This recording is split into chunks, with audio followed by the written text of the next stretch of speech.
And that actually worked. I actually played the right intro this time. Unlike last week that I completely screwed it up and had to play two intros following each other. Good evening, ladies and gentlemen. Good evening, Vivian. Hello, Good evening, everyone. Lee. Lee, show everyone your shirt. Show everyone your weird shirt. Who else but Lee would wear and show your sleeves, Lee. You've got them. Oh, very fancy. That is amazing. And good evening, Simon, from all the way from Denmark. Hi, Simon. And good evening, Leaf 781. Lee 781. That's me. I was just saying hello to the chap that said hello. Lord Lee looks like he is the singer for a 1980s goth rock band who's just reunited. Well, yes, he does, doesn't he? You can imagine he should be going there going, Bela Lugosi's dead. Ding, ding, ding, ding, ding, ding, ding, ding, ding, ding. My lord, that's probably the only time you're ever going to hear me do a Bauhaus impersonation on this show. And I want to welcome our special guest this week, who's my old friend, the lovely Liz Lenten. Hi. And Hello. everybody knows who she is. She's got a new record out. And I'm now just going to play. This is her new single.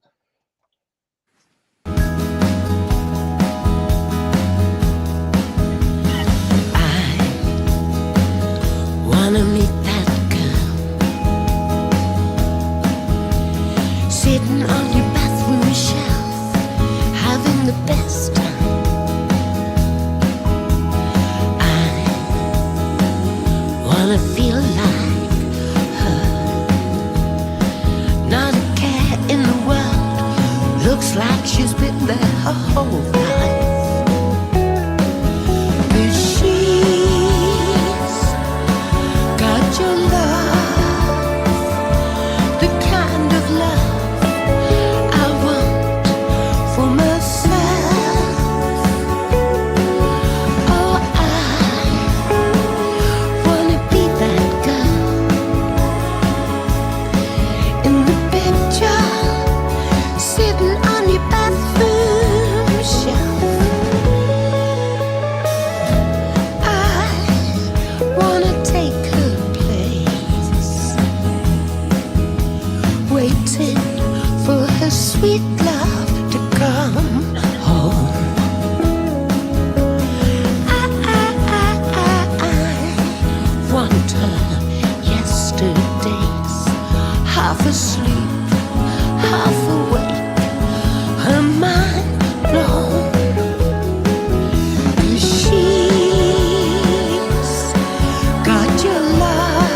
that was bloody brilliant. That was so I good. love that.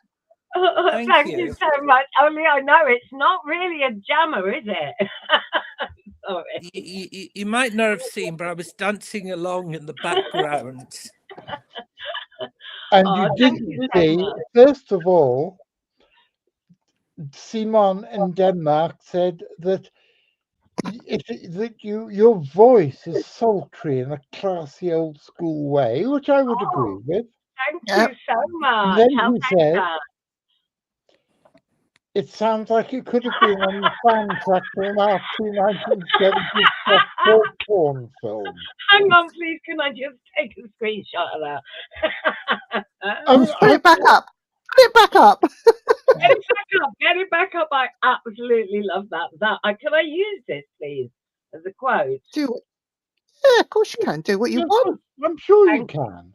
so much. It sounds like a soundtrack to an artsy 1970s softcore porn film. Thank you. Thank you. Mission accomplished. Yeah, I just burst out laughing. I hope that people didn't hear me laughing massively We halfway did. through the We song. did. But that was because that line came up and I couldn't I help love that. myself. Oh, please And- get it, please. And Thank Simon you. says you can absolutely use that quote. Thank you. Look at this quote. He did say something else as well. Look, he said, Yeah. Oh, that's lovely. No, I love it. I'm loving that quote. Thank you, Nico.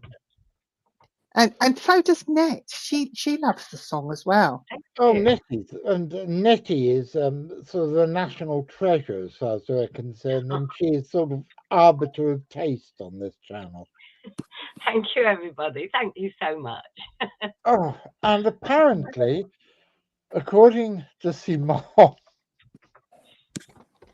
Put it up. oh, come on, my hand's not working very well tonight, so I can't get the clapper working. There was a lounge jazz band here in Denmark in the late 1990s, early 2000s, who took most of their inspiration from 1970s porn soundtracks called Miss Claudia and Porno Rhyme. Mama. I love that. Well, I have now at least got inspiration for a new inspo tool. So I will be straight after this show. I'll be on the 1970s soft porn. So thank you for that.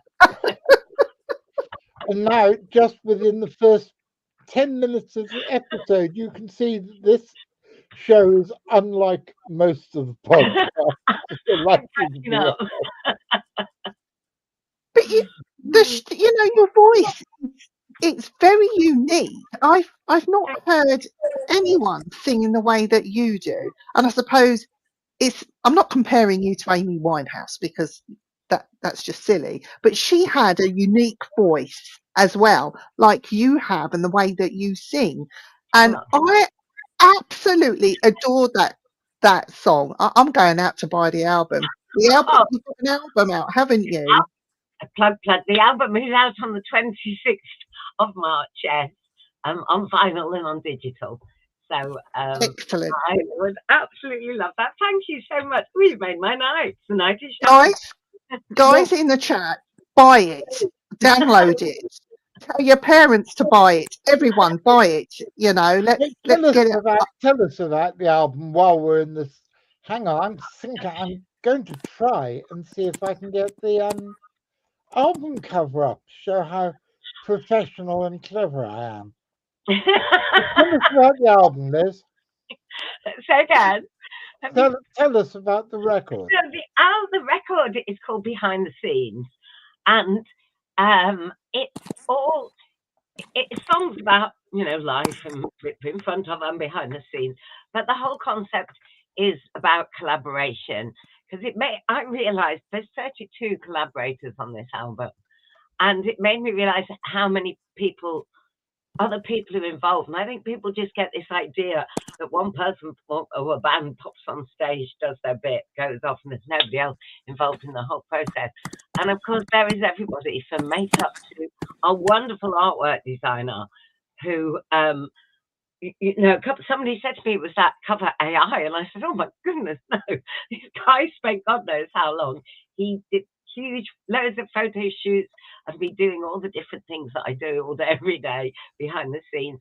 And then he made this beautiful composite, which I thought was utterly brilliant. And the inside, there's some special extra images. There you go. That's what it's like behind the scenes. And according to my daughter, the one on the bottom left with the flowery hat, that's the real me. But I think they're all the real me. Oh, love it. I Well, it love took it. so long to get the picture up because I'm still learning how to use this software. Oh, well done for getting a new scene going, because I know it's not easy. So yeah, that's what the album is. And you've got the bass player from Earth, Wind and Fire, of all people. I have the wonderful Mo Pleasure, who has been one of my mentors, songwriting mentors for the last few years. And we just became friends like you do when you're working together.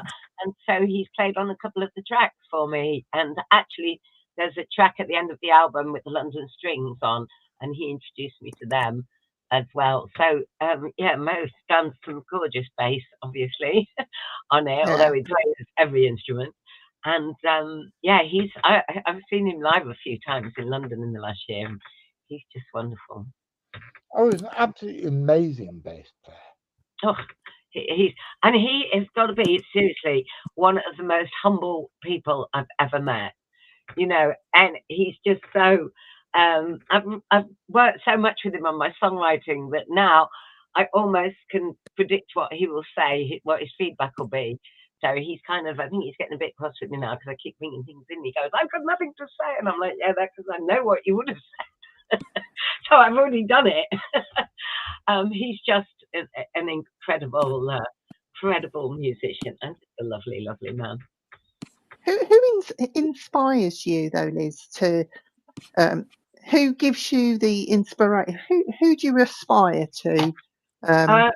So, I mean, I have obviously the artists that I love and adore, people like Bonnie Raitt, Billie Holiday, Dolly Parton. You know, I love most female singers, to be honest. Dusty Springfield, I adored, and so people like that have inspired me as a performer and a writer. But things that inspire me to write could be absolutely anything. I mean, you lot are already getting some juices flowing, I can tell you. We don't know if that's a good thing or a bad thing. It's always a good thing. It's always a good thing. So yeah, anything can inspire you to write a song. But you know, my inspiration is from all the people that, you know, from before me, that I just think, I don't know, you know what it's like. You just like the way people think. There's the way that certain people write or the way that they sing that just connects with you. And it is about getting that feeling. And that's why I know not everybody's going to like what you do. You know, that's a tough one when you get the reviews that sort of say your voice is a series of squeaks and grunts. It can be a little bit disconcerting. That wasn't John, by the way, obviously. But like when the boss said, would I do an interview with Liz? I wrote back to him and said, Liz is one of my favourite people. She's an absolute puppet. I mean, I don't know in these days where everybody gets offended by everything, is it allowable to call a lady an absolute puppet? I think it's a delightful thing to say. I'm the kind of lady that is happy to be called a delightful puppet because it doesn't happen very often, John. Oh, you're a darling. You always have. Because I've been working with you now for, is it 5 albums or 6? I can't remember how many I've done. This is number 6 that you've worked with me. Yeah. I went a bit mad when I started up again.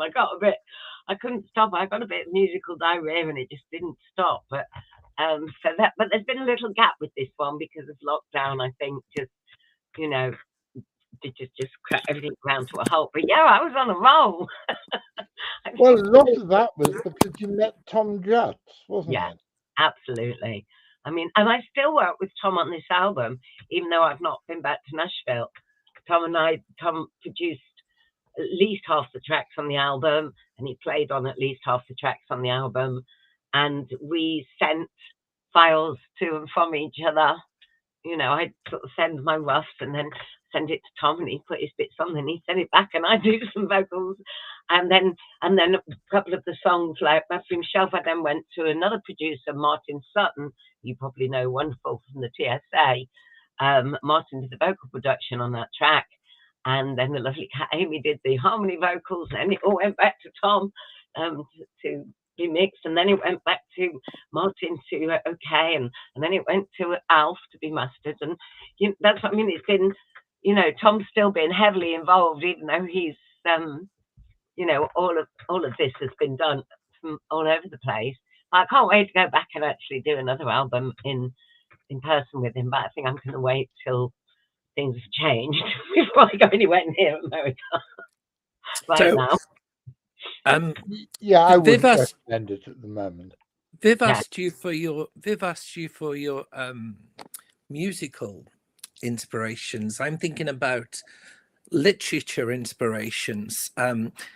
Your lyrics. What do you read? Where do they come from? What novels do you like? It's interesting that you say that, actually, because I've always been into the lyrical side of things. I love lyrics. I love words. Sometimes I think 25 words do explain one thing, and equally sometimes one word will do to explain a whole gamut of emotions. So I think the sort of stuff I read, I like reading old stuff, old books about old mysteries and historical stuff. I'm into not necessarily period dramas. I'm not into the Mills and Boon, but I like historical stuff. I don't know why. I just do. And it's because of Lee and his pretty shirt. That's why. Yeah, maybe that's what it is. It is. But yeah, well, I like historical stuff, and like Dickens. Yeah, I used to love Dickens, but I just like now, if I read contemporary stuff, I still tend to pick period stuff.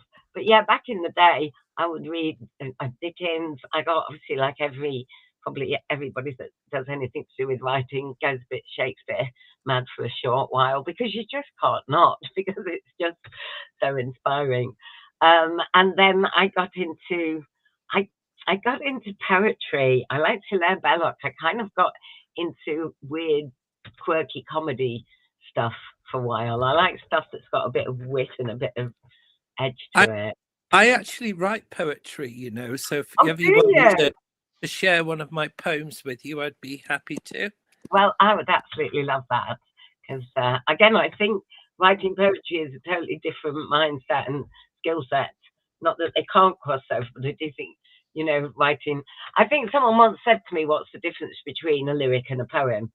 And for me, lyrics are meant to be vocalized, and poetry is meant to be read. I mean, obviously, it can be performed as well, the spoken word. But generally, I find that with lyrics, you can write something and it looks really poetic, and then you try and sing it and realize that you swallowed half your teeth. It becomes something else, doesn't it, when you try and sing it sometimes? Yeah, my poor Brazilian collaborator, I gave him a line to sing in one of the tracks we wrote that was subliminally hypnotized. I said we were all subliminally hypnotized, and this poor Brazilian guy, he still hates me for it. I think that's brilliant. Some things are just that one day. Some things are not so singable. And I think, if you will allow me, I'll find one of my shorter poems. Oh, I'd love to hear one. And I might as well. Well, his poetry is much better than mine. My poetry is of the once was a girl from Nantucket sort of That's my soundcheck poem. Here we are. So this one is called One Earth. One Earth. We draw lines in dust and call them borders, raise flags that wave like warnings, choose sides the way a wound chooses a scar. The same ground feeds us, the same rain cleans us, yet we name one body neighbour and another threat. Measure worth by distance, sanctify the map and forget. Too late, too often, that soil keeps no records. The earth takes everyone equally, and every line we defend eventually becomes a grave. Wow. Thank you. Deep. That's a short one. Beautiful, It's man. succinct and profound. Lovely. Wow. And is it true that the lyrics don't have to mean anything really? It could be. And I'm asking that because of Queen's Bohemian Rhapsody when they sing Bismillah and all that. We will not let I you go. In my opinion, that's a bit of an anomaly because most lyrics, like music touches you, and that's the sound from what you hear. But lyrics, when it comes to the words, they're about connecting. They're about trying to, for the listener, to try and feel a little bit of what you feel. But obviously, people have their own interpretation. Sometimes it's pretty brutal. I want to be that girl. That's pretty clear what's going on in my head there. I don't think there's, she's jealous, she's yearning, whatever. You know what's going on there. But there's other things that are more poetic and a little bit more abstract and could mean different things to different people. So I don't feel necessarily that every lyric has to be, crystal clear or necessarily, but it just needs to impart a feeling. A song needs to impart a feeling and then new interpretation. So there's loads of discussion on Bohemian Rhapsody, whether it means anything at all or whether it's just a whole bunch of great cool words. And nobody really knows on that one. I think they're still trying to decipher it. That's one thing that's always pissed me off by Paul McCartney. So many of his songs, the tunes are to die for, and the lyrics are just childish bollocks that don't mean anything. Well, and I just want to take him by the shoulder and say, fucking learn from your old collaborator and fucking write something that makes sense. Yeah. I know what you mean, but that's what I say. Some things are for getting into and getting the stories, and others are just to wash over you. If you listen, I listen to a lot of music from in languages that I don't speak, so I don't know what they're talking about anyway. But I can still get into the emotion, and I can still get into the feeling, and I can still get into the vibe, and I can still make my mind up. In fact, let me tell you a little story. I know I'm totally taken over, but I was working with an African band a couple of years ago, and a couple of them were from the Gambia, and another guy was from Uganda. And we did this song that we wrote together, and everyone was jamming, and the Uganda guy's singing one bit, and the other guy. Finally, we got them. We recorded this song. At which point I said, someone to tell me what the lyrics are. They all looked at me like I was mad. And we found out the one guy was singing this really heavy duty song about the lyric about sort of leaving home and losing his parents in the war, and the other guy was singing about a crocodile. Utterly unconnected. And I sort of went, I thought you guys understood. They're like, no, we don't understand each other. We certainly don't understand you. And it just, we worked together for a good year on just the music. Nobody had a clue what was going on lyrically. It was hilarious. I listened to the new Gorillaz album earlier, and it's jolly good, by the way, ladies and gentlemen. But what I found on that it had one guy rapping in Spanish, one guy rapping in Yoruba from Nigeria, and God knows what else was on there. And the fact is, it didn't matter. Yeah. No.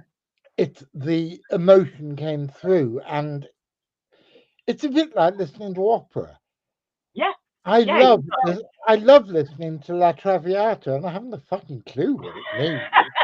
Yes, could you please translate? No, exactly. That's what I mean. You don't need to necessarily know what the words are. But I think if there are words there, again, it depends on the type of song, I suppose. But if there are words there, if you're trying to get a point across, again, the one from Martin Sutton said something that sticks with me all the time. Decide what you're going to say, what you want to say, and then say it. And that's his nutshell lyric writing tip, and it's one of the best things because you can tie yourself in knots And then when you step back and go, hang on, what is it I want to say here? I want to say here that I want to be that girl on the bathroom shelf. Fuck it, just fucking say it then, and you can get, at least they know what you're talking about, and then carry on. So, yeah, I think lots of fun to be had with lyrics. I want to ask you a question. Go on.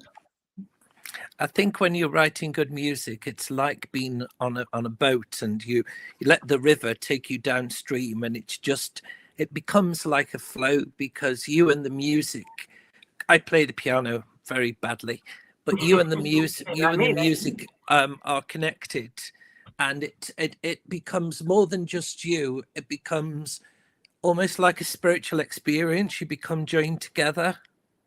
A lot of people that I've spoken to, songwriters, have described, and I've had the feeling myself of feeling like this song you've just channeled it, because it plays you.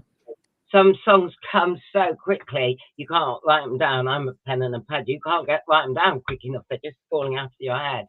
And then you ring all your friends going, hang on, have I written this before? Or someone else? But a lot of songwriters describe that feeling of channeling and this experience. And again, another thing that people say when you're writing, don't edit. You can come back when you've written, just let everything flow. You can edit later if you want to make it more understandable or more defined for people. But when you're writing, if you get stuck and start editing the third line, you never get. You forgot where you're going. So I agree. It's very much like when they say go with the flow, they literally mean that, don't they? Flow with the river. I like that. You see, here's already songwriting ideas. I can see a double concept album about Lee and his shirt coming off. Absolutely. Lee floating down the river like my feelings. You see already, I'm there. Oh God! Do you know, Liz? You need to get a voice recorder, and just your dictaphone, digital dictaphone, so you can just speak into it. But when you play it back, because we use it in ghost hunting, if you hear another voice talking, like in between your lyrics that's just come to mind and you've just said, don't blame me, because okay. You never know. So you could use it, and you could have the voice of the ghost giving you extra lyrics to put in your song. No, there is a song that came out last year that I did called John Doe, that I wrote with a wonderful Canadian rapper from Ottawa, a young lad from Ottawa called Dante Augustus. Amazing. It's called John Doe. And the story of the song is, she's there on Earth and she's met this guy and she thinks he's absolutely wonderful and he's spoiling her rotten. And she's like, oh my God, I've met this amazing guy, loves me so much. I've given him all my mum's rings because he's going to get one made up for me and blah, blah, blah. And her dad's dead in heaven. So the rapper, Dante, he's the dead dad in heaven. Going, no, he's a con artist. Run. And she's going, oh, he's so lovely, really loves me. And the dad's like, they go, no, he's talking lies, he's talking bullshit, don't believe. And she's like, oh my God, such lovely eyes. And it's just, so I've done the ghost song, but I'd really love some real spooky input. So if you buy a little digital voice recorder, when you keep it on you, so when you've got the ideas, rather than having to scribble them down, you're speaking them, and don't be too much of in a hurry to press stop, because you never know if something else is in the room. They might give you a bit extra. I'd be well up for that. Anything intervention would be perfect. Yeah, but you probably have to share the songwriting royalties. Yes, with the ghost. Yeah. And then you'll have to speak to the ghost's manager, and the only way of doing that will be tapping the table once or twice. So. Yeah, because what if I want to get clearance for the song? 2 taps for yes, 3 taps for no. But you know what? I don't think that's ever been done in history. Has it? Like, you've actually had somebody's had lyrics this is like the most that. ridiculous thing that anybody's ever talked about on this show. Why? You never know. You do never know. No, I'm definitely going to try it, because you do pick up random extraneous noises, and sometimes they can sound like words. So even if it's not spooky wooky, anything could happen. John, we're doing this. Well, I do know somebody who I am trying to get on the show who has had long conversations with Freddie Mercury through a Ouija board. Oh, And you knew I his had mum, didn't you? conversation. I had a conversation on a Ouija board, and this was after, not long after he passed away, a few years.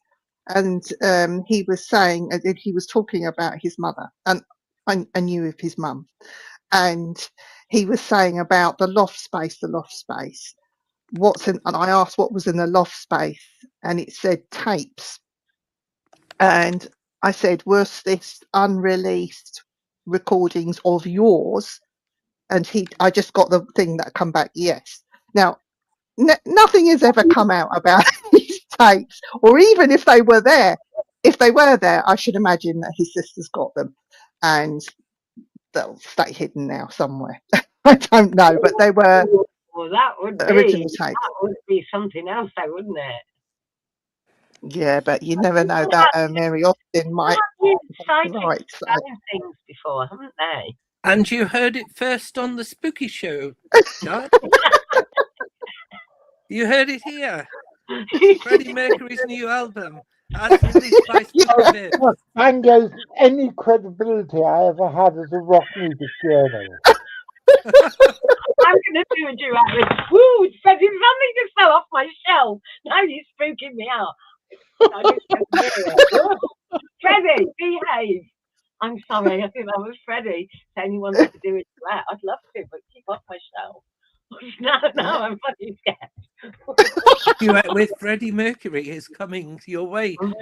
I mean, ladies and gentlemen. I mean, It'd be great can you imagine if Freddie popped in? But I just don't want him to pop in in the dark when I'm on my own.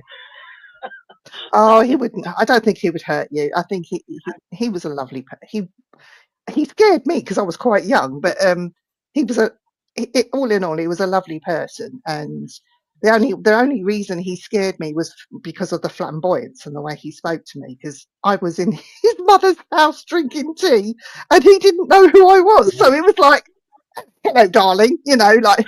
It's like, well, who are you? Sort of thing. Are you talking about the real Freddie? Yeah. Oh my God, I thought you meant Freddie Ghost. Oh my God, I did not realise this. I'm completely. Oh my goodness. Oh, Freddie, please sing on my tape. Yeah, come and talk to her on a dictaphone. Yeah. Or come and join in live here on the Spooky Show. Come and join in live. Come, Freddie. Come on, Fred, you can explain what your lyrics mean. Yes. But how wonderful that we'll never know. Yeah. Or we might know when he comes on. Exactly. Can you imagine if he came on and then he didn't tell us anyway? We'd be like, hey, come on, don't be mean. No, he'll come on and all he'd do is be talking to Lee about his shirt. Yeah.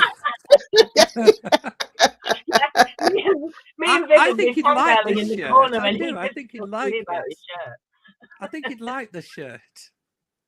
Oh, oh my God, he'd definitely like the shirt. There's no question. Yeah. Do you get scared when you go on stage and you perform?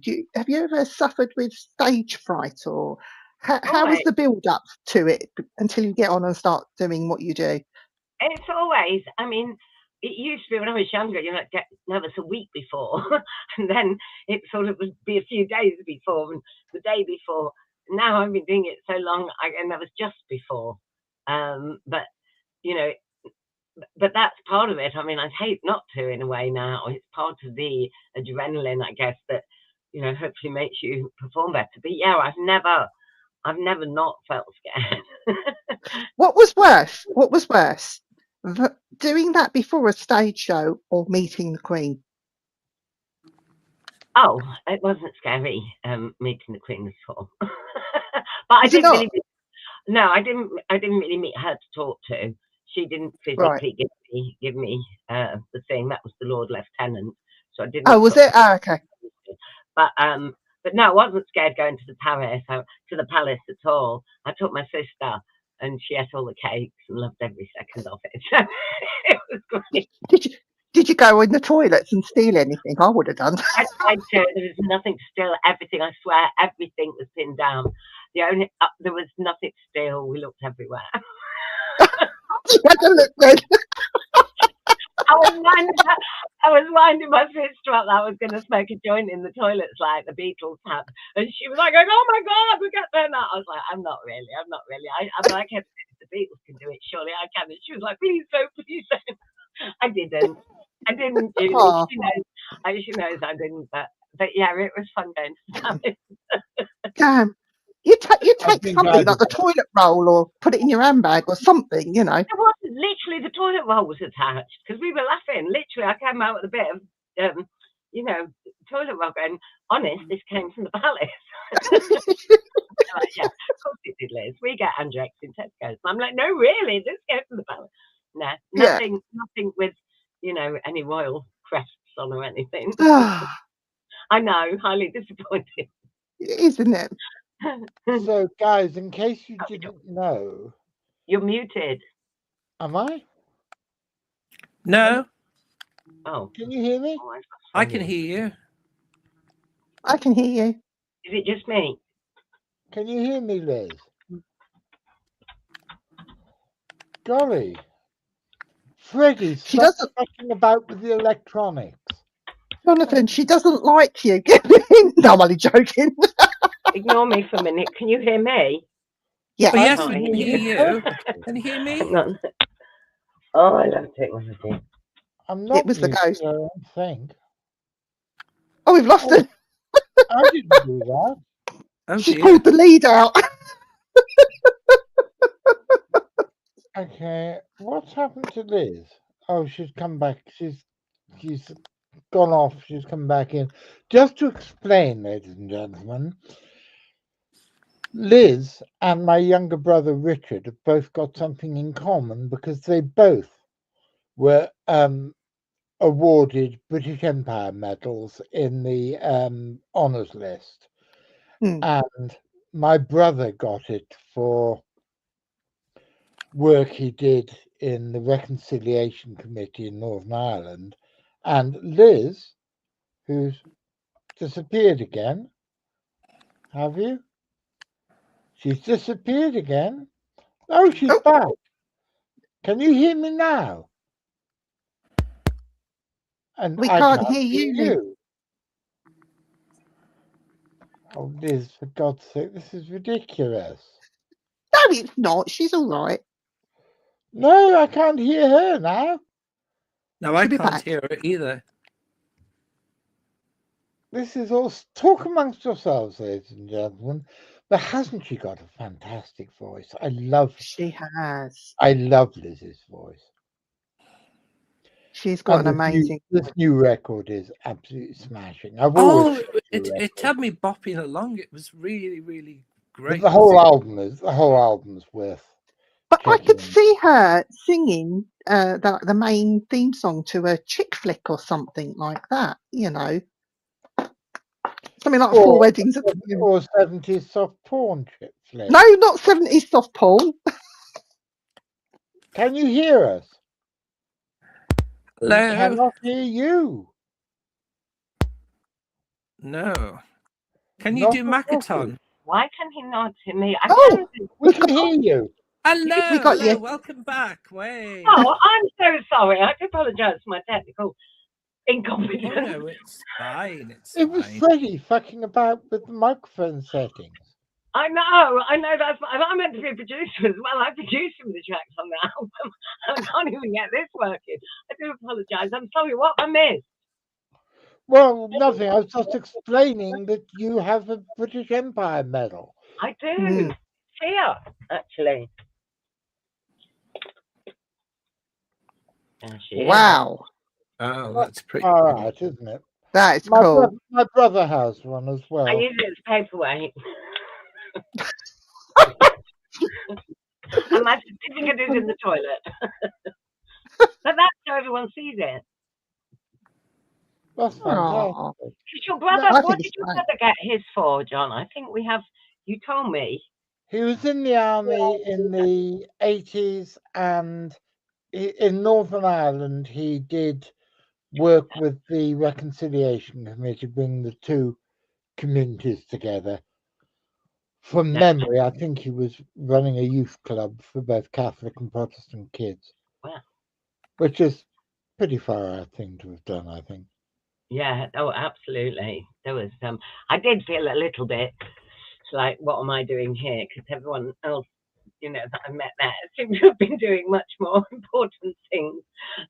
Like that. There was a guy that was doing speeches about the Holocaust and had been going round, and I was thinking, oh, I feel a bit, music, but it means a lot to a lot of people, so I'll take it. Exactly. Well, I And think music it's fantastic, and I'm very proud of you. Oh, and thank music you. helps people more than you realise as well. Not just your lyrics, but the music that you produce as well. It lifts people to a different place, especially when they're in darker. Oh, she's gone. So when they're in darker places and feeling depressed, put on a bit of music and it just lightens their mood. Well, So Simone says, as he said, she has the perfect voice for 1970s porn soundtrack music. Hello, can you? No, your. Oh, unmute mic. Your microphone is Honestly, muted. I couldn't touch anything. I'm going to sit with my hands on my head so you can see. I'm not. yeah, we're And, working. It's and you when and your ghost. They're jumping in. Well, you did say, and I don't know the story because you haven't told me yet, but you've had some spooky experiences, haven't you? I have. She's got Oh, fuck me, ragged. wow, That's brilliant. we're having a spooky experience at the moment. And now you're not. We can't hear you again. Unmute the mic. No, Can't hear you. we can't hear you. No, can hear. We can't hear you.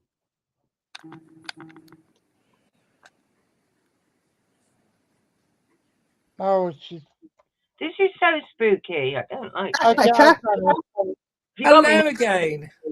I know. I don't know why I keep coming and going. I'm not touching a thing. Freddie. It's a bit spooky. I'm staying here away from all the controls.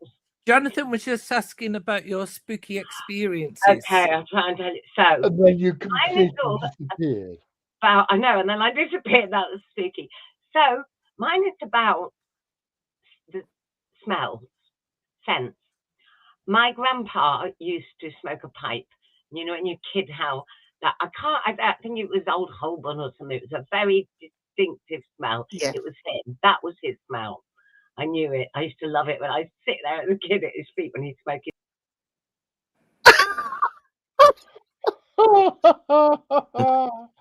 Oh, golly, gum gums. Hello? Oh gosh. That is funny. We go again. And Liz, I'm back. you are back? We can hear you. I'm back. Yes. Oh my God. So I was driving, and in my van, suddenly all I could smell was his tobacco. This is years later, this few years. And it's getting really strong, and it's in the van, and I'm like, what? This is Grandpa's tobacco. And I'm opening the windows, and this smell is getting stronger and stronger and stronger. And then when I was a kid, he used to play with my hair, and all of a sudden I'm driving, I can feel him. And I'm like this, trying to move my head. This smell is so overpowering that I slammed my brakes on, and I missed a collision by a few seconds because I'd slammed my brakes on when I was clipped at the front of the car instead of being smashed straight in the side. Oh, wow, that's wonderful. And I got out the van and I got out and we spoke, and luckily the driver was, okay, and everything was settled down. And I got back in the van and the smell had gone completely. Good Granddad Lord. was there to save you. Granddad was Oh, that is so brilliant. That's pretty It special. was spooky. key, but it was overwhelming. Yeah, I think that's wonderful. you I think saved my that's life. wonderful. Say to that. That Yeah. is wonderful, isn't it? Yes. Oh, good. I'm glad you didn't go. Ooh. But, it's so weird though, isn't it? Because he was there. I don't know how, but he was there. Yeah. God. I think And that's then- sweet. Oh, That is thank really you. It's nice. a lovely story. Oh, good. I've got one. Now That's that not. should be a song. That should be a Yes. song. I have written a couple of songs about him actually. I wrote a song called "Unconditional Love," and that's about my grandfather. That was one of the that was way back. That was on the very first EP when you were a wee lad. But yes, I have written songs about him. But I haven't Well, I written think you about that. most definitely deserves them. Nearly as much as Lee deserves songs about his shirt. I know that's definitely going to be a song coming on about that. Gosh. Wearing that shirt and walking down Carnaby Street, stuck in a time warp. Excuse me. Yes. I'm not mentioning the thing. So I'm interested. If you could collaborate with any artist in past or present, who would it be? Well, past would be Elvis, please. Please. And oh my God, and lots of others. Yes, I mean Billie Holiday and Fitzgerald. I mean, I didn't even need to collaborate. I just sit in the corner of the room and stare. That would be fine. But if I could, and my current sort of collaboration crush would be Ray LaMontage. I absolutely love him, and I love his voice, and it's just somebody that I would love to sing with. As not contemporary artist. And I love artists like Ray and stuff, but I can't quite work out how. Oh, she's gone again. Now, why the fuck is this happening? It's the ghost. It could be, yes.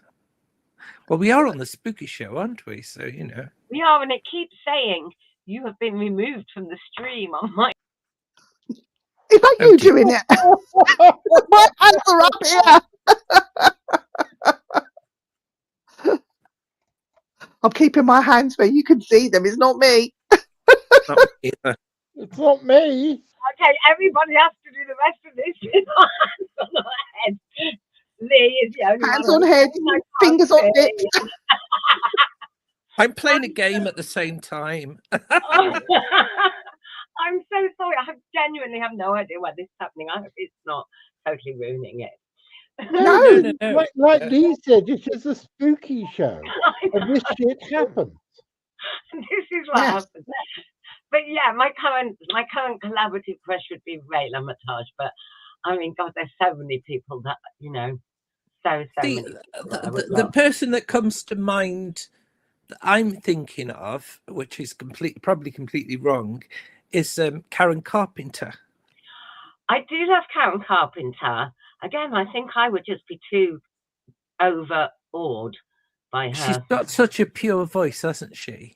She has. Actually, my harmony singer that I work live with, Eden, who is actually one of my choir, she has a totally a voice very similar, actually, just totally pure.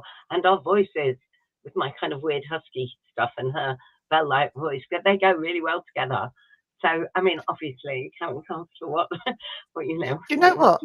If we could, I'd put you with Barry White, both singing sultry to each other. Oh, yeah. I would. Oh, I could see the phone. What is it with chicks and Barry White? Oh, it's that voice. I don't know. I have no. Wow. I just lock myself in the room with him and pretend to write a song.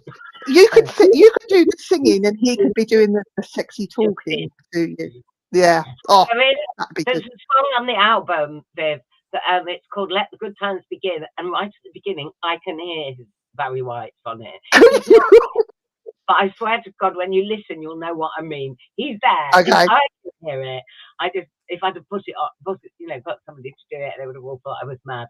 But it's just the way. It's when Mo Pleasure comes in with that bass, like, boom, and I'm like, and you just expect Barry to go, It's funny.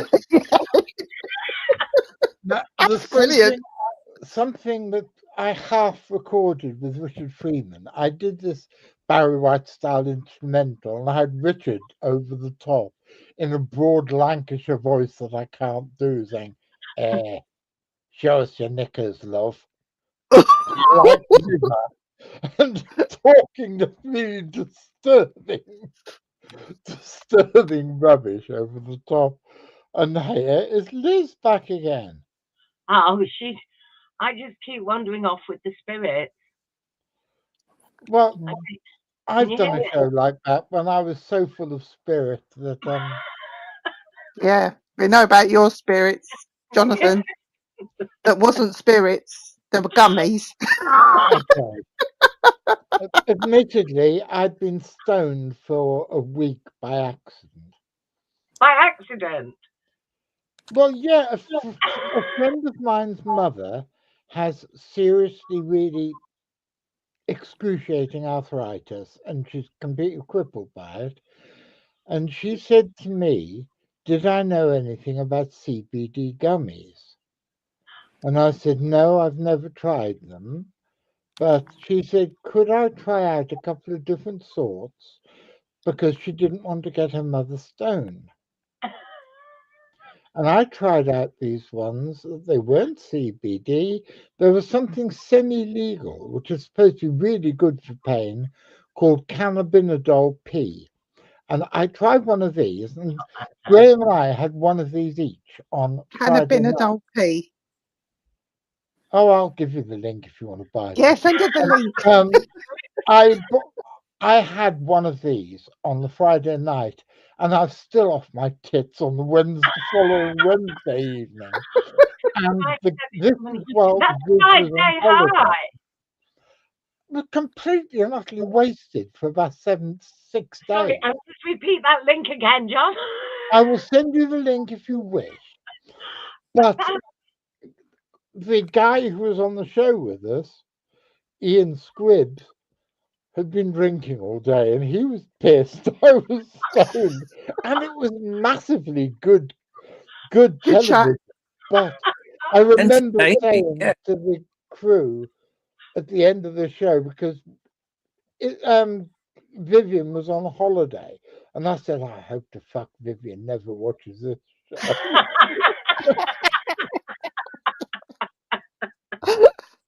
I think it's brilliant. Oh my god, I've never heard of a gummy sending you off 5 days, but oh, whatever.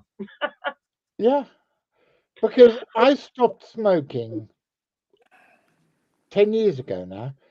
And when I stopped smoking cigarettes, I stopped smoking joints as well. It seemed stupid to smoke one but not smoke the other.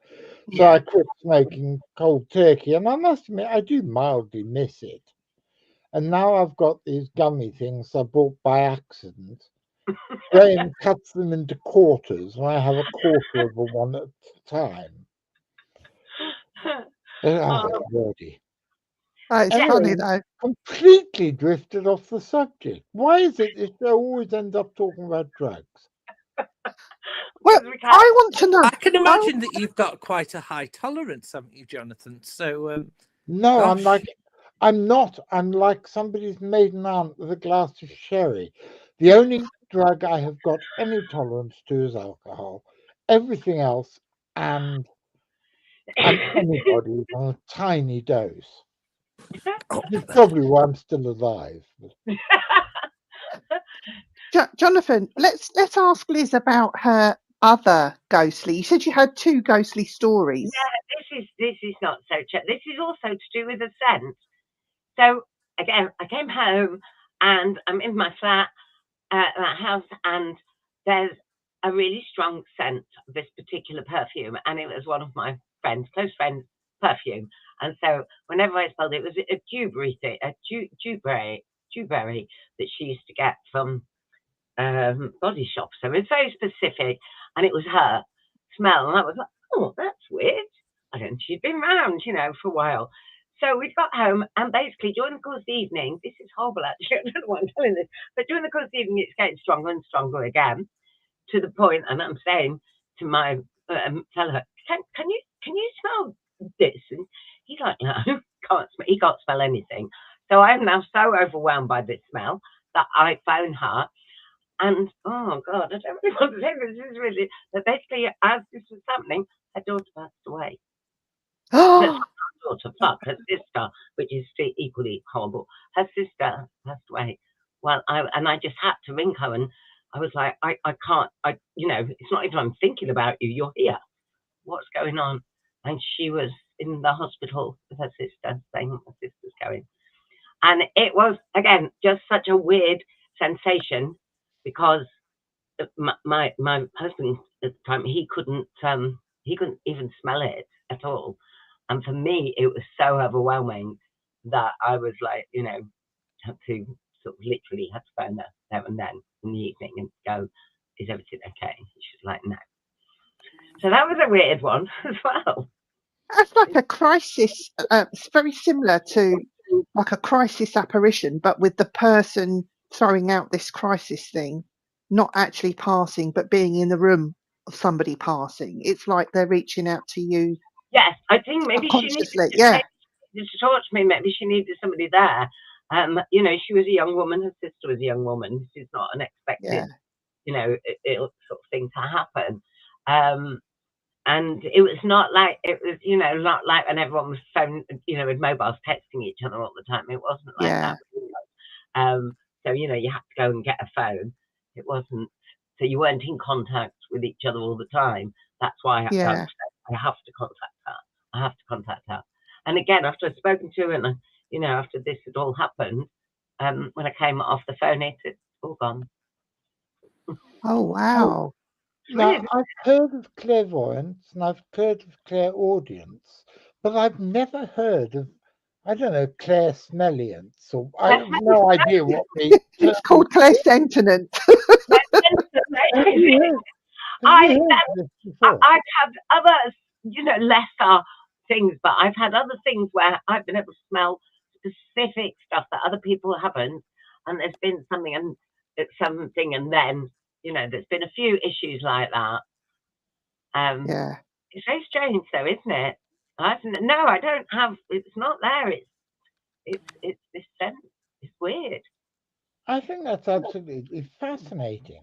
Have you heard of anything like this before, Vivi? Yeah. Oh, have you? Oh, it's a recognised thing, is it? Yeah. Oh, is it? And it's more on the mediumistic level rather than the psychic, where a psychic will use a tool. You don't need any tools because it's all coming in.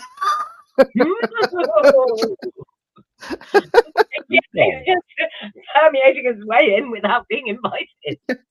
Yeah, you need to connect to your spirit guide, Freddie, and tell him to talk to you with lyrics. That probably means that there are people who have tastes as well, because if you hear things psychically and see things and I smell psychically, you can probably taste things psychically and feel as well. You could feel like pain and pleasure and all sorts of things. You get the feeling, the taste, the smell. Yeah, it's a thing. Oh gosh, I've never knew about that. By the way, we have a message from the colonies. Coach. Dave Scott, no, wrong one. Dave Scott in Canada says drugs are bad. No, they're not. Fuck off, Dave.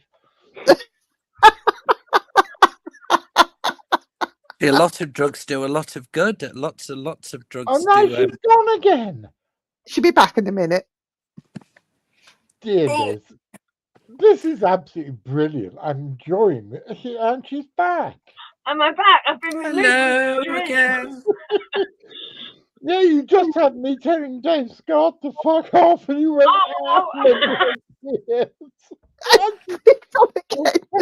ragged. Does anybody remember Mrs. Popoff from Rent a Ghost? Yes, I do. Nearly. She's Mrs. Popoff from Rent a Ghost. Mrs. Popoff, did she not have the Scottish accent? Yes, she was played by Audrey Roberts from Coronation Street. Who used to be a lady, but gave it up, I believe. That's brilliant. Where's she Hang on. gone? What do you mean she used to be a lady but gave it up? I think she gave her title up. You can look her up.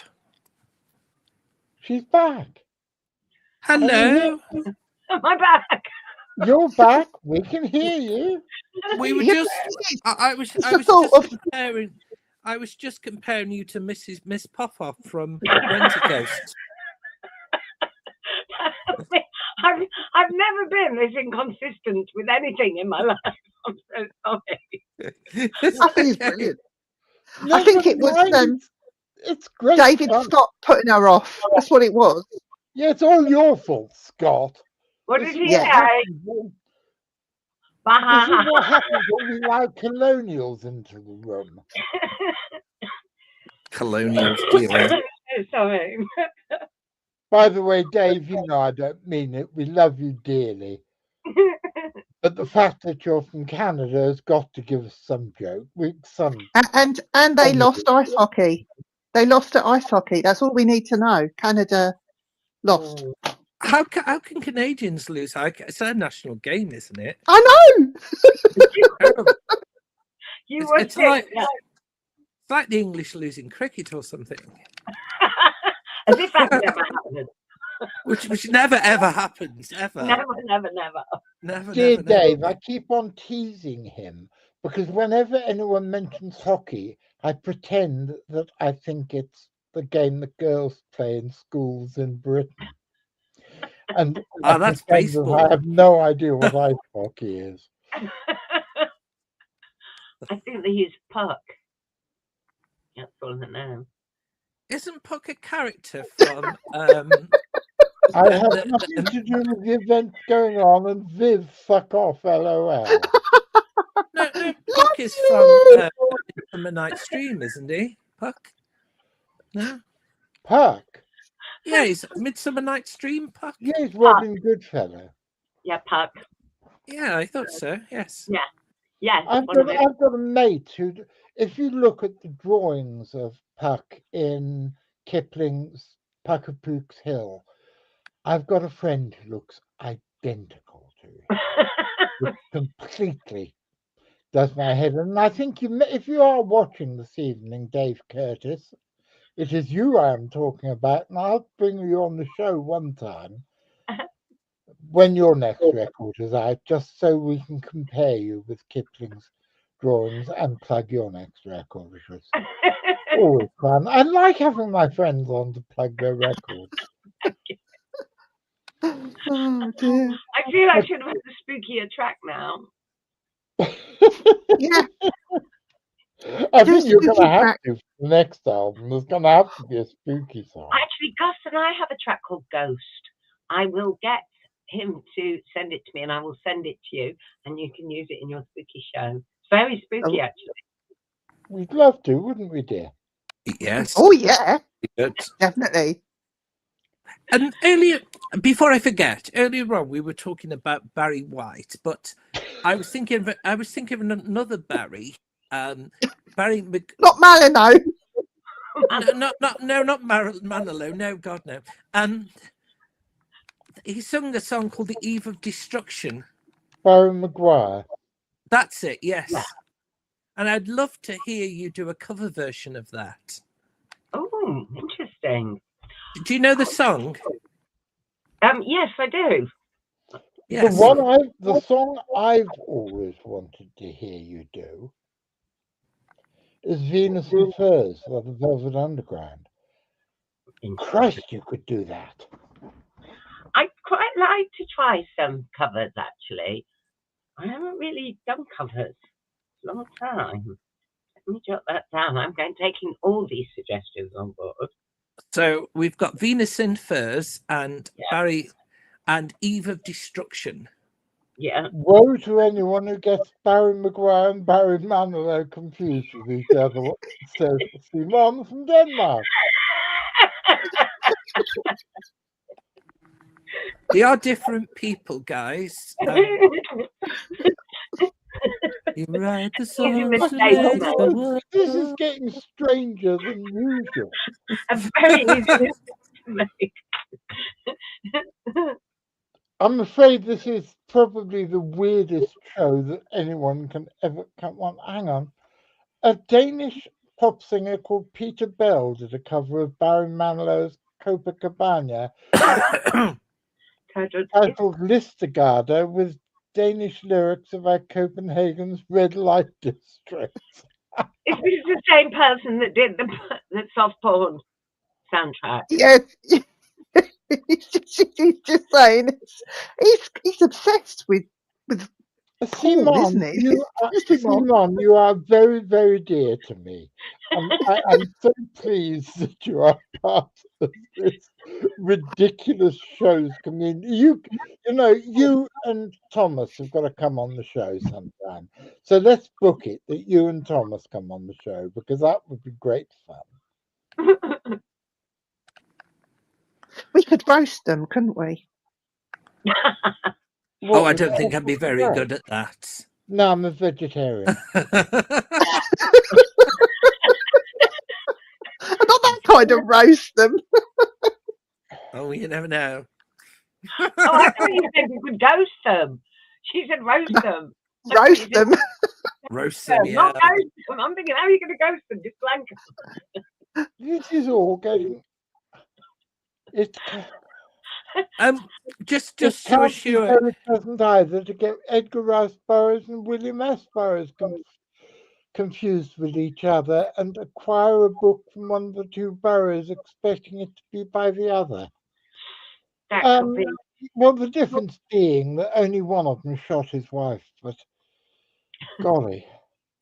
Well, just so people know, we are this mad in real life as well. And I will admit that I like both William Burroughs and Edgar Rice Burroughs. Was he the one that did the Naked Lunch? Yes. I thought so. And there's a song on one of my albums called There Ain't No Such Thing as a Naked Lunch, which is on my album The Case from 1995. Oh. Jesus, 31 years ago. I can't believe it. It's funny, isn't it? When you hear tracks of old, Gus has got a habit of doing that, playing me tracks that we wrote when we first met that I can't remember. The only reason I know that is because I'm singing them and I've got no recollection of them whatsoever. Yeah, the stuff I've sung that I have no memory of recording. Even worse is there's large chunks of books I've written that I suddenly pick up the books I've written and think, shit, I don't remember writing that. You don't remember My God, it's good, isn't it? And I don't recognise my own writing. Well, that's great. Well, no, but I know what you mean, because I'll hear an old track and I'll be like, oh, I like this. And Gus will go, yeah, it's us. I'm like, really? Oh, because it obviously was just a song that we wrote that didn't make it onto an album for some reason. And I've probably never heard it since. And then it's so weird. There's so many, things like that, and that you don't. I think somebody said your best 5. What is it? Hang on, 5% of your work. Only your best 5%. 95% is not the best 5% of your work. So basically, the idea is to just keep working, and keep working. But it is weird that so many songs get written and they're so important, and then if they don't make it onto an album, they kind of get forgotten. I did an interview once for a show called Bigfoot and Other Monsters on the History Channel. And it is probably the thing I've done that most people have seen, because it was put onto a cheap DVD, which was sold for 99 pence on various supermarket checkouts. And lots of people have seen it, and lots of people continue to ask me about it. And the truth is, I was completely off my tits when I did it. I can't remember doing it at all. And I was completely on autopilot. And it was 25 years ago, and I really have no memory of filming Let me it. do it. It's so weird. It is so weird. It's like the nonsense things. Oh, what is that? I've written it down, Jonathan. I've never seen it, so I'm going to watch it and then I'll interview you about it. You can. I'm the good-looking one with the beard wearing a checked shirt. But Well, I'll see about don't look at my pupils. Oh. They laugh. So when did you do that then? Oh, 2000. And Wow. it's the only reason I think of that is because dear sweet Simon has just said William Burroughs also wrote the novel that the prog rock group The Soft Machine took their name from. And I was thinking, Ben, that my favorite of William Burroughs' books is his book Junkie. And that made me think of that interview I did. But well, there is a method in my madness. Liz, where did you get the name Auburn for your band from? Where does that come from? This is also really embarrassing. It's not profound in any way, shape, or form, but we had various ridiculous names that we'd made up, like Dodo Spares and Shadowfax and various other party people. We just couldn't come up with a name. And that particular week, I had dyed my hair auburn. So we decided, auburn, that'll be it. Like Blondie was blonde, I was auburn at the time, so we were auburn. We could have been called Deep Plum the week before. I mean, it's just the way it is. I like that name for the band, though. Auburn. It's a good name. But it did just kind of stick. And then we'd come up, oh, God, the most ridiculous names, you've ever heard. It's so difficult unless it's, and Auburn just stuck. It just felt right. That's a good name. Strong name, that is. Yeah, well, colours. I like my company's called Scarlet. My band's called Auburn. I like a colour. Obviously, red based. And Gus is an extraordinary guitarist. Sorry? Gus. Oh, guitarist. Gussie Bear is an extraordinary guitarist. Yeah, he really is. It's so nice. Gus and I have been playing together for 30 years now. We were rehearsing last week we've got a launch, which you're obviously all invited to on the 27th in Camden of March. And we rehearsed him last week, and it's still a joy to play with Gus.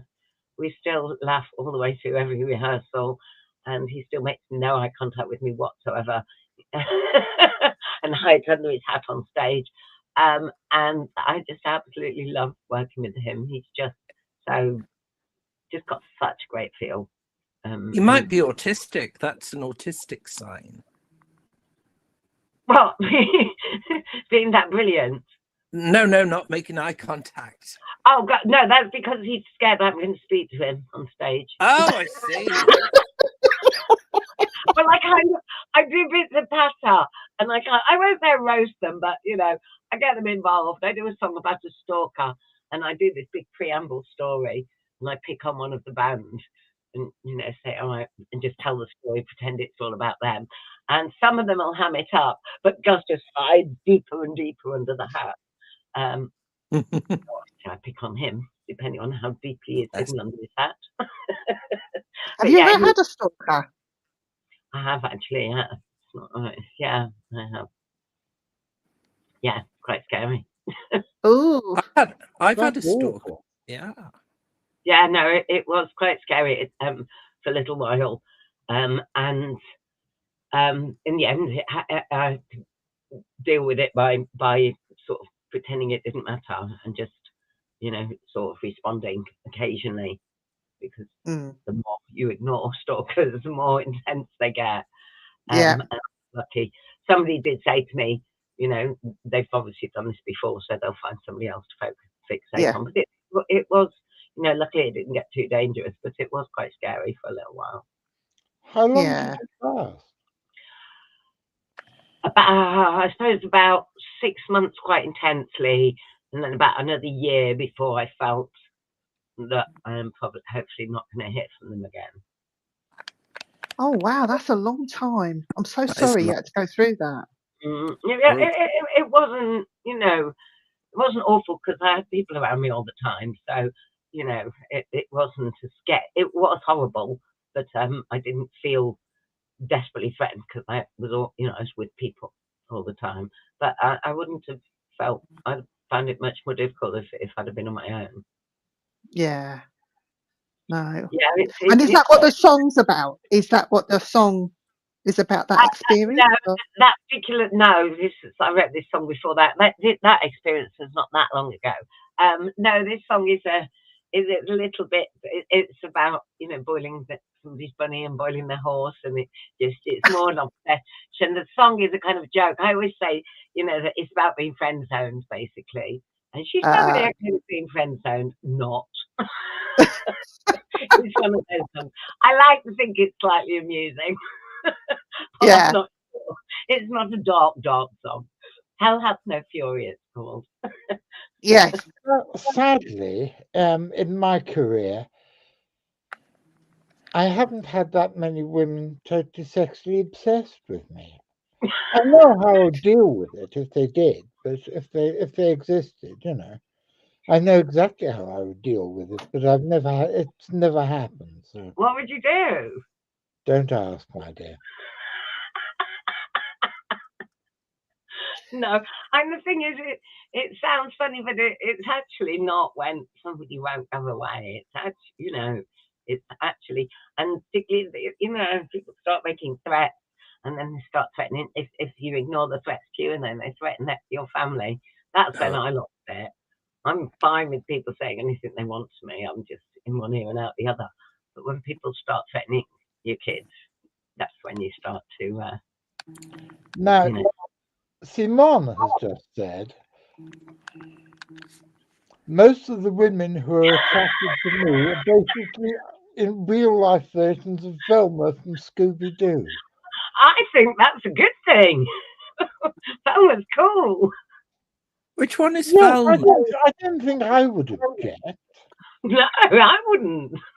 By the way, Isabel, if you're She's got the watching glasses. if you're Yeah, watching she's a super cool just nerdy one. kidding, We love her. honest. Oh, Velma. Oh, she's quite good. You're gay. You're not supposed to say that. No, I mean she's a cool girl. Yeah, she's super cool and nerdy. She We is love her. cool. I don't mean I want to screw her or anything. God no. Ugh. No. Just that she's a. Oh, fucking hell. Oh God This is no. great television. You've got to flog this show. I can't wait to share this. Oh, God. Jamie's in the house. No, Yay, no. Jamie. Parker. Cartoon chap I might want to screw. Barney Rubble from the Flintstones. Actually, you'd make a really cute couple. No, they would. Thank you. They would. Him and Barney, yeah. This Definitely. is a very Hi, guys. Hi, Jamie. Are you This is more what of a happens Becky when person, you're not John? here, Parker. If you'd been here, it would be much more sensible. Honest. I am sensible. You're about as sensible as I am clean shaven.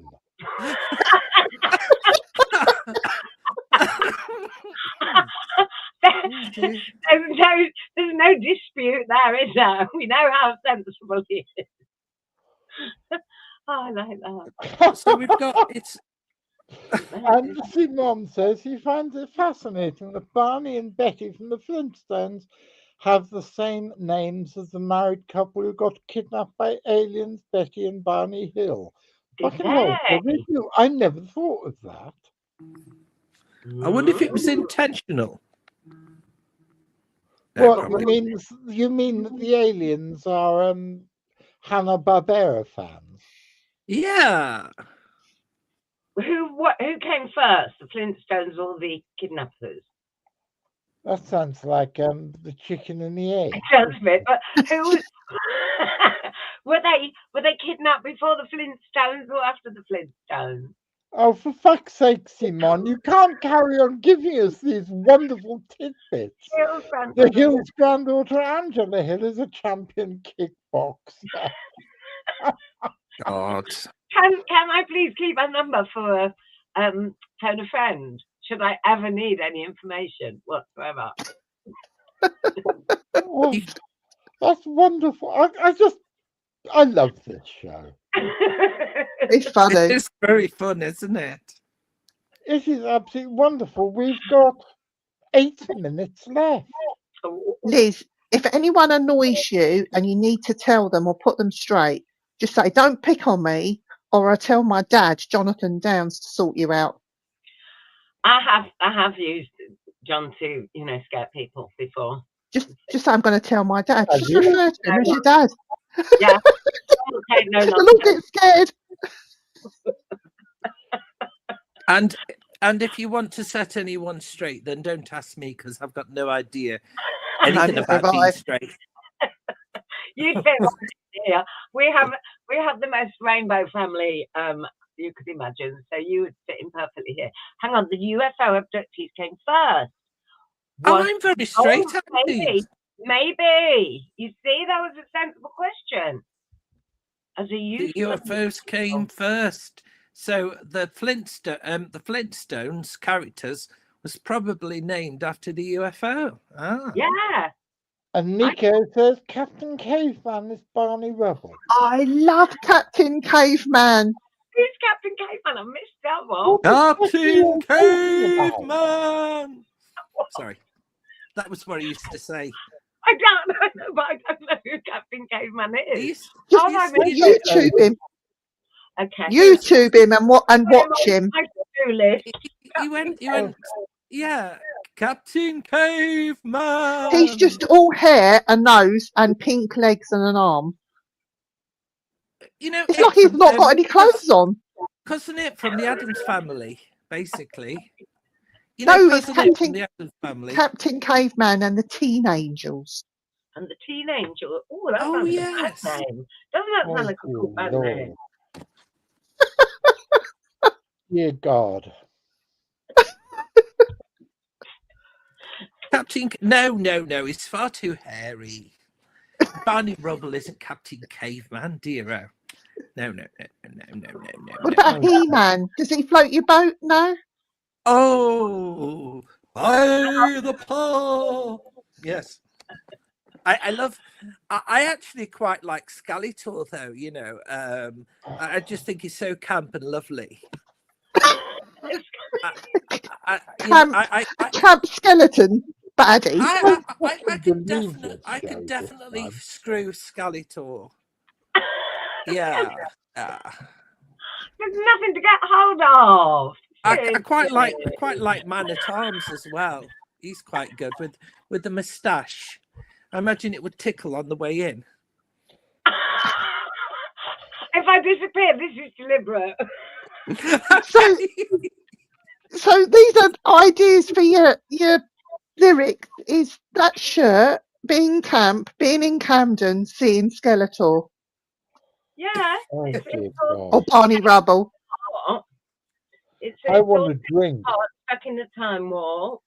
I haven't had a drink, Jonathan. This is just me sober. That's what worries me. I'm lovely. You're giving off Gogglebox vibes. If you want Gogglebox, I would watch it. But how do I get on it? I'd love to be on Gogglebox. You think has anyone seen? Have you ever seen it? I haven't seen a lot of it, but I haven't seen the other. And you would be. I just think you'd be perfect because you just got that kind of say something kind of vibe, and then everyone else is going. Yeah, I could do it. Oh yeah, I'd love to. I've seen Gogglebox. I would love to be on Gogglebox. You'd be brilliant. You should apply. Okay. In the Simpsons, Simon says, in The Simpsons, it was original Matt Groening's plan for Homer Simpson and Krusty the Clown to be the same person. That was why the characters look so similar, but the plan fell through. Ah. Oh. That's even more irrelevant than all the other things. This is wonderful. You know what? Simon ought to have his own show on the channel just called Simon's Irrelevant Show. Irrelevant facts. Yeah, you could have it's a bit like Daisy's. We have on our podcast, my little producer sidekick, we have a little section called Daisy's Desperate to Know, where she gets to ask the guests anything that she's desperate to know. So you could have a little feature there, months useless information, or trivia or something like that. It would be perfect. And you Yeah. never know, it'd be those things that I can't wait for the next quiz, and I can go, did you know Flintstones were named after couples that got adopted? Before we I've got knock a bit. on the head, Well, let me what just about tell your you this. Sorry, you Let me first. just tell you this. Just if you're running out of ideas of what to buy your father for Father's Day, if you've got a father or you know someone, stepfather, whatever, uncle, that you would buy for Father's Day, and they have everything. They don't need anything. They have everything. I found the Cannibal Cookbook, which is actually cannibals writing their The recipes recipe. down.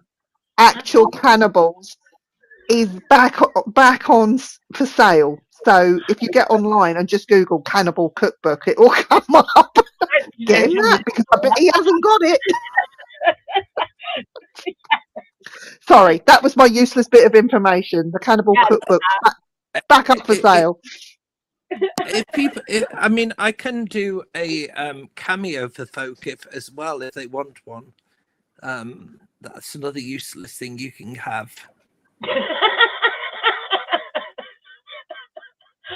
I'm feeling useless at my lack of useless things to offer. Can we see your album? Have you got one? Have you got it there? I don't, because I haven't got them back yet. But what I can show you is the little promo CDs. Oh, wonderful! Oh, look at that. And that is the back cover. Oh wow, that is beautiful, isn't it? So, and then I'm going to just get something to show you. Excuse me.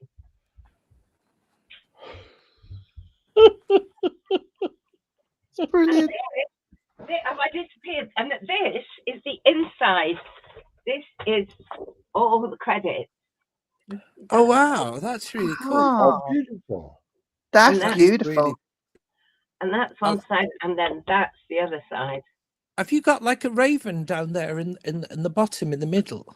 It's got all different little weird things that are to do with me. Like there's all this paracetamol in my They head. look very good. And then that's the other side. That is so Oh, good. wow. That is really cool. That comes in the middle of the thank you. That comes in the vinyl. I will send you all copies of the vinyl when they arrive, which will be sometime in the next couple of weeks, hopefully. Oh, thank you.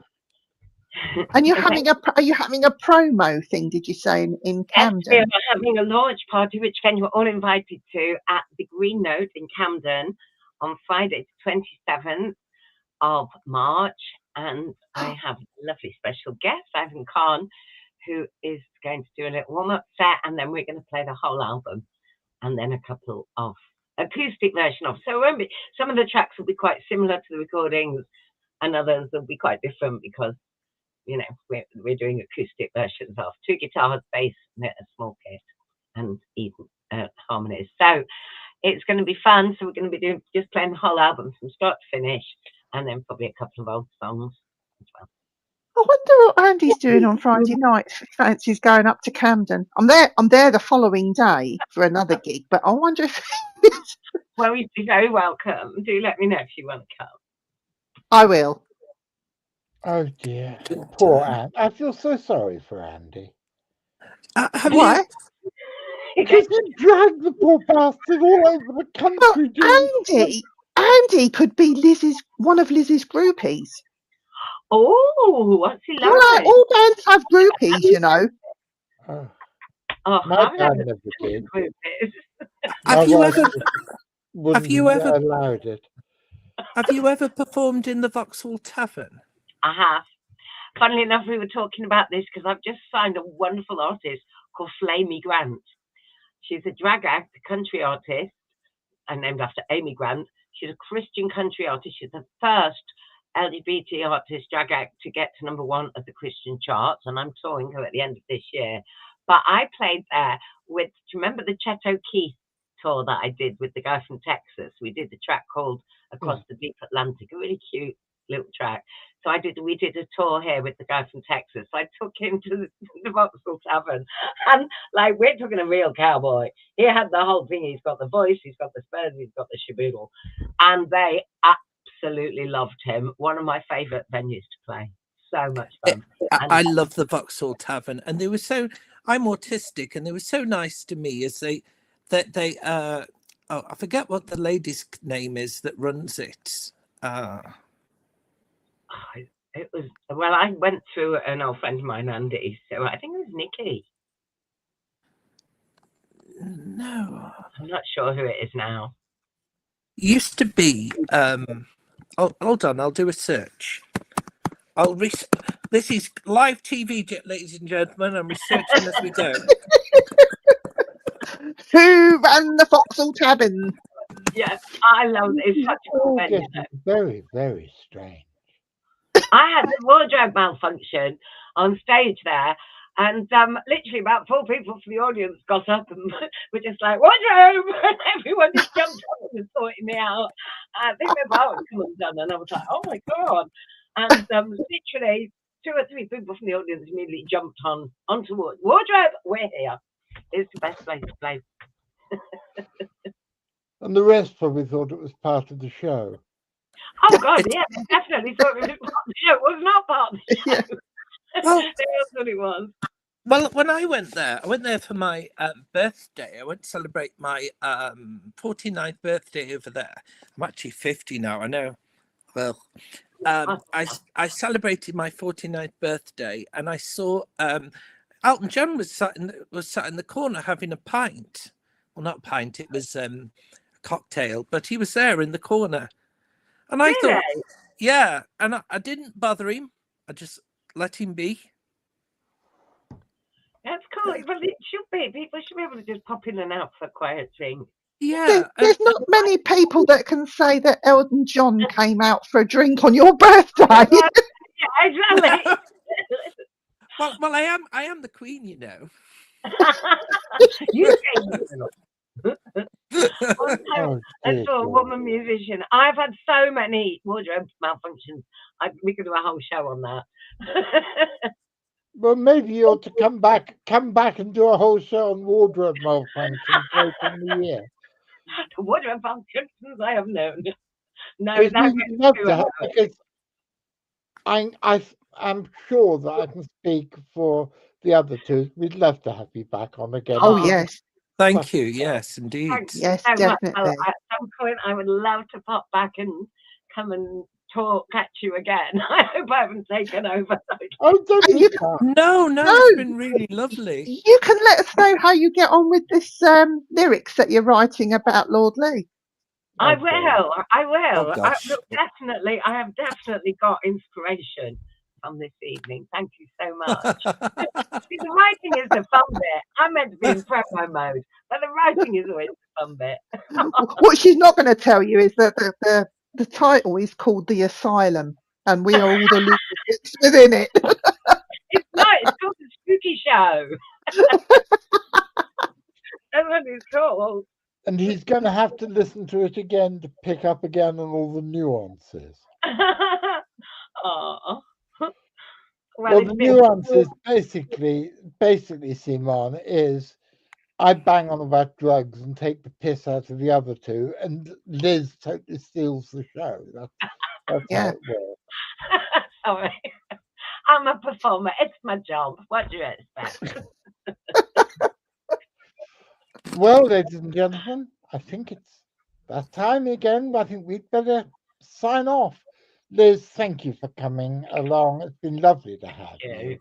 It's been absolutely lovely to meet you guys, and great to chat. John, it's always a joy to see you and talk to you. So thank you so much for having me. Thank you very much. Liz. Thank you. See you again. Bye, everyone. Bye. Bye. Time to go home. Time to go home from your simply spooky adrenaline ride. Time to go home. Time to go home. Even if you're terrified. Goodbye. Time to go home. time to go home. Vivian and her weird friends are all going home. Time to go home, time to go home. Vivian is waving goodbye, goodbye, goodbye.